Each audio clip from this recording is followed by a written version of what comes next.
Bana, ninachokitumaini buheri wa afya mwana michezo mwenzetu. Karibu tena dimbani. Karibu tukujuze kile ambacho tumekuandalia. Jina langu naitwa Cisco.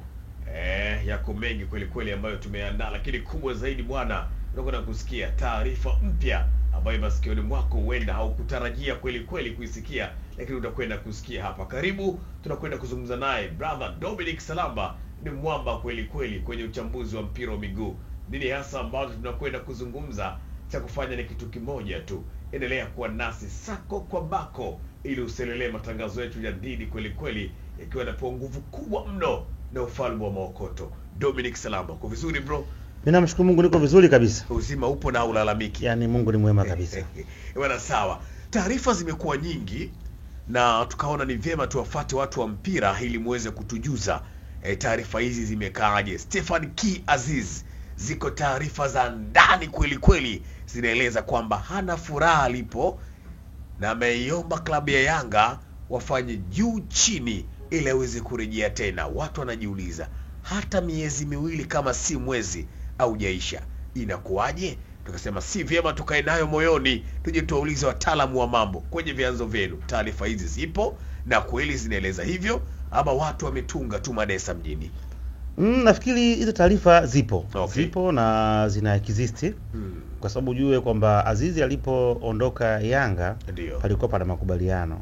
Walikuwa wanamuuza Yanga katika kipindi ambacho Yanga bado walikuwa na mkataba naye kwenda Wydad, na Wydad walikuwa wamemtaka hasa wakataka kujimalizisha katika kipindi hiki ambacho wanakwenda kwenye FIFA Club World Cup ambao nafikiri walikuwa wanashiriki, kwa tamani kuweza kuwa na nguvu ambayo itawafanya at least waweze kwenda kutoa ushindani. Kwa hiyo biashara ilifanyika, lakini ilikuwa ina vipengele kwa mujibu wa taarifa ambazo niko nazo kwamba ilikuwa inatakiwa wale watu wamalize malipo ya Azizi kabla ya Julai 10. Na kama ingetokea pengine wakashindwa kumaliza malipo, basi Yanga walikuwa na nafasi ya kuweza kumrudisha au kuweza kuangalia biashara nyingine. Lakini pia ukiangalia kama ilivyokuwa desturi kwa wachezaji wengi kutoka Afrika Magharibi wakishafika Tanzania, alafu ukawatoa hata kupeleka sehemu nyingine tena bara la Afrika, kidogo inakuwa ni ngumu kuweza kuadapt. Kwa sababu ukiangalia mazingira Tanzania ni mazingira rafiki, ni mazingira wezeshi, na tumekuwa tukiishi na wenzetu hawa kama ni ndugu zetu wa yani ambao tumezaliwa kwenye nchi moja. Yaani tunamshukuru Mwenyezi Mungu kwa kuwa na hiyo kariba ya kupenda wenzetu wake, hata tukasema wageni, lakini kutoka maeneo mengine ya Afrika wanapokuja na wenyewe wanakuwa wanajisikia ni sehemu. Yaani tumekuwa tukiwa tuna upendo hali ya juu. Lakini pia bila kuficha, siku za karibuni unapozungumzia katika maeneo ambayo yamekuwa yana ustawi mzuri wa kimaendeleo ya kimaisha, basi ni Tanzania. Huwezi kuona kwa sababu watu wengi hawajasafiri. Kwa sababu ambao tumesafiri maeneo mbalimbali ya Afrika, ukienda kwenye nchi nyingine ndio utajua nini ninachokizungumza. Utasikia tu Morocco, utasikia tu Algeria, utasikia Angola, Gaboni. Lakini kama ukipata bahati ya kufika ukaona maisha wanayoishi, utagundua kwamba sisi tunaishi maisha mazuri sana. Ni miongoni mwa nchi chache sana Afrika ambazo zimefanikiwa kuishi hivi ambavyo tunavyoishi, kwa maana ya msawazo, hata kwa maana ya kipato, lakini hata ile life standard. Kwa wanapokuja wageni katika mataifa yetu au katika nchi yetu hii, wanaenjoy vitu vingi, ikiwa pamoja na kupata mishahara mikubwa na maisha mazuri. Kwa hiyo Azizi, na bahati nzuri kwa Tanzania tumempokea mechi vizuri na amefanikiwa kupata mke Tanzania ambaye yuko naye, lakini pia alikuwa na enjoy zaidi uhuru ambao unaopata hapa. Sio rahisi kupata ukienda Morocco, Tunisia, Algeria au labda pengine ukienda Egypt.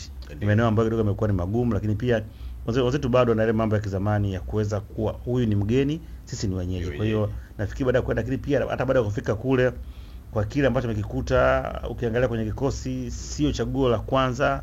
Anaingizwa dakika 5, dakika 10, sawa, unaweza kusema pengine haja fit, lakini Azizi ametoka kwenye mashindano. Unaona, alikuwa kwenye ligi, hajakaa muda mrefu. Lakini pia kwenye siku za karibuni timu nyingi za Morocco zikija hapa tunaweza kupishana nazo. Amekuja Balkani, amecheza na Simba hapa, wachezaji na Yanga. Hatuna tofauti mkubwa ambao utakutaka mtu kae hata miezi 3-4 ili uweze kugain match fitness ambayo Azizi alikuwa yuko nayo. Kwa hiyo pengine mwalimu aliyopo kwa sasa hivi anaweza kaa anamuona sio priority, na kwa sababu mwalimu ambaye alikuwa amemhitaji yeye kwenye ile timu hayupo tena kwenye ile klabu, sasa ameondoka. Kwa hiyo ni kama amepishana na mtu ambaye alikuwa anamhitaji, aliyemuita ametoka, kwa hiyo aliyeingia pengine na mpango mwingine. Kwa hiyo sioni akiwa mchezaji mkubwa tena katika Wydad. Binafsi simuoni akiwa tegemeo, kwa sababu unapoanza kupata dakika 5 Manake mwalimu anamwandaa mtu mwingine kwenda ku take charge. Kwa hiyo na mchezaji kama yule ambaye alikuwa amezoea kuwa ndio kinara kwenye kila mchezo, anatamba yeye, anaamua mechi, timu inamzunguka yeye, leo uende sema mbona unabidi ukae usubirie mwalimu ajisikie kama matokeo uingizwe, kidogo inakuwa ni ngumu. Na hata kwa age yake pake pengine ungesa pengine ametoka Yanga anakwenda kumalizia mpira. Hapo unasema fine kwamba amecheza kila kitu ameshapata, lakini Azizi bado kijana, damu inachemka, anapenda kucheza. Kwa nafikiri haiwezi tukiangalia kuna uwezekano mkubwa wa kumfanya arejea alikotoka. Okay. Kuna uwezekano mkubwa wa kumfanya arejea alikotoka. Miongoni mwa vyanzo ambavyo vinaripoti taarifa hizi vilikuwa vinasema ya kwamba Young Africans hawakulipwa na Wydad Casablanca fedha ambazo wamekubaliana kwa ajili ya uhamisho wa Aziz, na ndio maana walihitaji kwanza wamtumie kwenye mashindano ya Club World Cup, then watazame uwezo wake, alafu ndipo waweze kuilipa klabu hiyo ya Yanga. Sasa wamemtumia Stefan Aziz na wameona hawatawafaa, na ndio maana sasa zikaibuka taarifa kwamba hatuwezi kuendelea naye kwa sababu si miongoni mwa wachezaji ambao wanatufaa kwenye plani zetu, na ndio sababu kubwa ya Aziz kutamani na kuzungumza tena na klabu yake ya zamani kwa maana Young Africans ili aweze kurejea tena kwenye ardhi ya Tanzania. Kwa mujibu wa maelezo yako ni kwamba taarifa hizi tuzipuuzie sasa, haziko hivyo. Nafikiri swala zima la maripo hiki ni kitu very sensitive. Yes. Na siamini kwamba klabu ya Wydad inaweza kushindwa kumlipa. Okay. Inaweza kushindwa kumlipa kwa maana kwamba ikawa pengine haijaridhishwa na kile ambacho amekitoa. Yeah. Na nafikiri hata kwa nini walikuwa wameweka hiyo nafasi ya malipo, pengine walikuwa wanataka kujiridhisha kwamba kile ambacho wanacho sawa, kinaweza kwenda kwa kitu kile kile. Sio kitu rahisi kumtoa mchezaji wa kaliba ya Azizi Tanzania kumpeleka Morocco akaenda kuklik moja kwa moja, kutokana na kulobaza eneo la beki inaweza kuwa rahisi. Tulimuona Inonga ambacho alikifanya, lakini kwenye eneo la kiungo mshambuliaji nafikiri namba anatakiwa uwe na vitu vya ziada ili uweze kuamini Morocco, lakini pia hata na life, yani namna ya uchezaji pattern huko tofauti. Kwa mimi nikiona ni kwamba mpaka saizi Azizi ameshindwa kushawishi kiwanjani kwenye kile ambacho alikuwa anakifanya Yanga. Hasa inawezekana either ni swala la kisaikolojia, sawa, kwamba umetoka sehemu ambayo ulikuwa unaaminika, kwa hiyo unafanya unavyotaka, kwa hiyo pengine ipo kwenye pressure. Kwa hiyo hiko inawezekana kani moja ya sababu ambayo inamfanya pengine afikirie, kwa sababu toka ameenda sio kama amecheza mechi nyingi za kirafiki, sikisikia akifunga hata goli moja, kitu ambacho sio kawaida. Lakini kuona hata mchango wake moja kwa moja kwenye matokeo ya timu huwezi kuona kwa muda nao anaoingia. Kwa hiyo nafikiri pengine Wydad wakaamua kuchange gia angani, kwa maana sasa imefika tu tunaona kwamba hii biashara pengine inaweza isilipe. Kwa hiyo bora tukamrudishe kule ambako alikotokea. Kile kija huko Yanga Azizi ni mtu ni star mkubwa.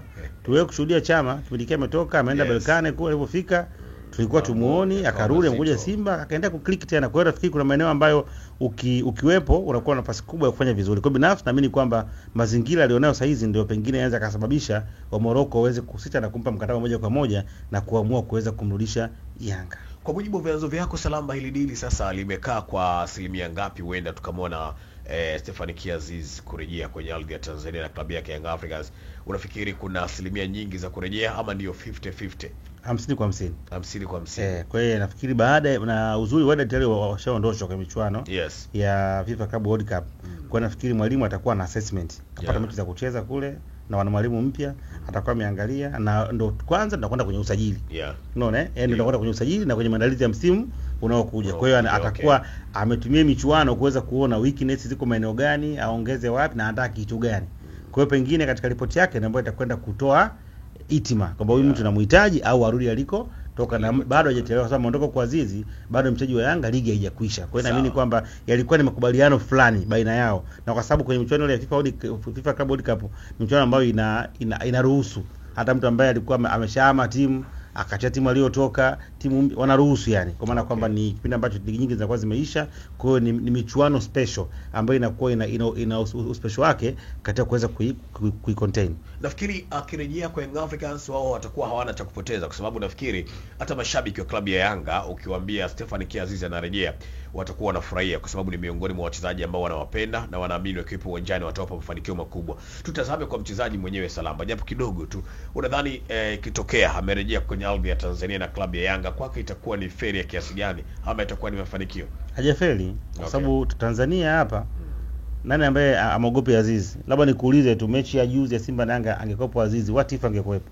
nini kingetokea? Changamoto labda kwenye malipo, kwa sababu kule inaonekana anakwenda kulipwa pesa nyingi sana. Hapana, yani unajua hii tafsiri ya pesa inategemea unaipata wapi na unaitumiaje. Okay. Unaweza ukatoka hapa leo ukaenda kuishi Paris ukawa unapewa milioni 5 ikawa sio mshahara kwako. Ndio. Si unaelewa?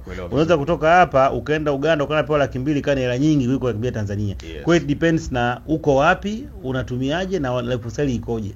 Ndio matumizi ya pesa. Okay. Kwa hiyo usisikie tu mtu anapata mshahara milioni 60 ukafikiri mwingi, yuko wapi na matumizi yake yakoje? Okay. Maisha ya kule na hapa yakoje? Kwa hiyo una categorize kutokana na eneo ulilopo. Leo watu wako Ulaya huko, bwana Ulaya kuna mshahara mikubwa, mtu anapewa milioni 3, lakini milioni 3 ya Ulaya sio kitu yani. Yaani uweze hata ukazungumza tu kama ni dola 1,000 na kitu. Ni pesa ndogo, lakini kuja Tanzania hiyo hela maana yake wewe ni mshua yani. Kwa hiyo nafikiri it depends na wapi huko. Kwa binafsi mimi siwezi kusema kwamba hapa alikuwa alipo vizuri. Hapana. Amekwenda sehemu nyingine alikuwa analipwa in advance ilikuwa imepanda. Okay. Lakini pia na maisha ya kule tofauti na huko. Nyumba ambapo utakuwa unaipanga Morocco nyumba nzima sio sawa sawa na hapa Dar es Salaam. Na vitu vingine vingi viko tofauti. Kwa wale ambao tumeenda katika nchi za Kiarabu maisha yako tofauti kidogo na kwetu. Kwa nafikiri mimi binafsi nafikiri itakuwa ni kitu kizuri, na kwa sababu amemkuja Yanga ni kama vile sio ambaye anapajua, ni nyumba ambayo ameizoea. Kwa hata kama pakiwa mna umeme anajua switch iko wapi, kiki iko wapi. Kwa hiyo anaweza aka maintain nyumba yake hata kama pakiwa pana giza. Kwa hiyo anajua anachokifanya, na naamini kwamba akirudi Yanga atakwenda kuongezea makali katika msimu unaokuja. Kwa hiyo binafsi nafikiri kwa maslahi ya Yanga kwa msimu unaokuja, ikitokea narudi itakuwa ni kitu kizuri zaidi kwao. Bwana akitokea amerejea kwenye ardhi ya Tanzania kitakuwa kitu kizuri kweli kweli, lakini kumbuka Young Africans wameshakwisha msainisha namba 10 nyingine, mwamba kweli kweli, fundi ambaye aliweka historia kwenye uwanja mmoja kule Kigoma, lakini pia Mwanza, na Aliamada pia anamjua vizuri kweli kweli. Unamjua ni nani huyo? Tayari ameshakwisha tua pale, kwa sababu watu walijua Kiazizi huenda asirejee tena kwenye viunga hivyo. Lakini hizi taarifa sasa zinatupa wasiwasi. Je, akirejea kutakuwa na wachezaji wangapi pale kwenye shimo la namba 10? Kumbukwe Arthur Bada kutokea Singida Black Stars na yeye anatajwa. Yule kijana nilokuambia wa beauty naye tayari. Vipi kuhusiana na Clatous Chota Chama? Yeye aje tena. Bana, vita namba 10 inakuwa si ya kitoto ndani ya klabu ya Young Africans. Dominic Salama, tumalizie tu kwa kutazama namna ambavyo sasa Watanzania wanaweza kufurahia kama si kuenjoy maisha wakiendelea kubaki na sehemu moja tu ambayo ni sehemu sahihi ya Jamvika na Salama. Juzi tuliwaambia kwamba weekend hii sio ya kitoto, na hasa kuanzia Ijumaa. Yes. Na ambacho kimetokea jana kwa wale ambao walicheza, leo hii umeanza weekend ikiwa na nguvu. Kwa sababu jana tumetoa majamvi yote ambayo tulikuwa tumeandaa. Kwa hiyo tunaandaa kitu tunachokijua. Kwa tunapowaambia kwamba wajiunge Jamvika na Salama, sio tunawaambia tu wajiunge kama ni stories. Yes. Waliopo wanaweza kushuhudia. Kwa hiyo kubwa ni kwamba kipindi hiki tumeamua kwenda kwa speed ya tofauti. Tumeamua kutuliza akili. Kwa hiyo kila tunachokifanya kinakwenda kutiki. Kwa hiyo hata mkeka wa leo unakwenda kutiki. Cha kufanya wewe ni kuwa karibu tu na simu yako na bando lako, lakini pia kuweza kulipia mikeka yako kupitia Jamvika na Salama. Na wengine wanapigia simu, mbona namba ya kampuni tuijui? Sasa nataka niwaambie leo jinsi ya kujiunga. Unachukua simu yako, whether iwe ni Android au simu ya kitochi ya kawaida, unaandika *150 *50 leli. Narudia, *150 *50 leli. Unapiga okay, itakwambia ingiza namba ya kampuni ni 610 251 28. Narudia, 610, andika hapo 251 28. Baada ya hapo unaweka kiasi. Kwa siku ni shilingi 1000. Nikisema kwa siku maana yake nini? Unapata majamvi ya siku husika ni shilingi 1000. Kwa wiki unapata majamvi wiki nzima siku 7 kwa shilingi 5000. Na kwa mwezi siku 30 au 29 au 31 kutokana na mwezi husika unapata kwa 15000. Lakini wale wa VIP maana yake unapata siku 5 mikeka yako kwa bana VIP. Badala ya hapo unaweka namba yako ya siri, utapokea ujumbe kutoka Selcom na Salamba TV ukiwa umejiunga na Jamvika na Salamba, na kwa miongoni mwa watu special ambao wanakwenda kupata makoto yao bila bugudha. Kisha utapokea mkeka wako kuanzia saa 5:30 asubuhi mpaka saa 7 mchana. Kuna kipindi hiki kipindi wengi wako likizo, shule za kwenda kufunguliwa, wengine wanakwenda advance, wanakwenda kufunga vyuo. Kwa ni wakati wa kwenda kutengeneza makoto yako ili ujiandae kwa msimu unaokuja. Cha msingi ni kwenda kufuatilia, lakini pia kwa wale ambao wanaamua sasa yeye anataka apate kitonga, kwa maana apate free. Yes. Bado tuna issue ya application ya Salamba TV. Nenda kwenye Play Store, pakua application yako Salamba TV, kisha ingia kule ndani, utapata free tips kutoka Jamvika na Sama ambazo utazitumia kupata mtaji wa kuja kucheza JP. Bana, hiyo ndio Jamvika na Salamba 2025. Hakika tunaposema usipojipanga utapangwa, tunamaanisha. Mimi naitwa Cisco, nikwambie tu tukutane tena muda na wakati mwingine. Usiulize ni wapi, ni kwenye vipindi bora na bomba chini ya watu makini kweli kweli kwenye uchambuzi wa mpira wa miguu. Tukutane tena muda na wakati mwingine. Wailalika, maasalam.